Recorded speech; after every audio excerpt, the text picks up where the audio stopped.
ज्यावेळी ठाणे महानगरपालिका भांगर साहेब आले त्याच्यानंतर इकडचे जे क्रॉसिंग होतं सगळं बंद करायला घेतलं, त्यावेळी हे क्रॉसिंग बंद केलं होतं।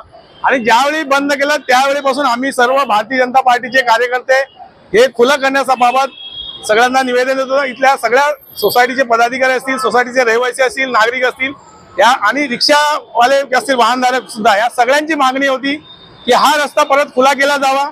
आणि यासाठी माननीय आमदार संजय केळकर साहेब यांच्याकडे पण आम्ही पाठपुरावा केला। आमच्या मागणीला अनुसरून आमदार संजय केळकर साहेब यांनी डीसीपी असतील, ठाणे महानगरपालिका आयुक्त असतील यांच्याकडे पत्र पाठवून पाठपुरावा केला। आणि या 6 महिने कुठे पाठपुरावा केल्यानंतर आज हा रस्ता पुरा खुला केला जातोय। एक आम्ही कोलसेज रोडचे रहिवासी म्हणून आम्हा सर्व भाजपा पदाधिकारी तसेच येथील सगळे रहिवासी आज आनंदित आहेत की आज 6 महिन्याच्या पाठपुराव्यानंतर आमदार संजय केळकर साहेब यांच्या पुढाकारानंतर हा रस्ता खुला केलाय। तर मी या इथले सर्व नागरिकांतर्फे, भारतीय जनता पार्टीच्या सर्व कार्यकर्त्यांतर्फे मी आमदार संजय केळकर यांचं खूप खूप अभिनंदन व्यक्त करतो। धन्यवाद।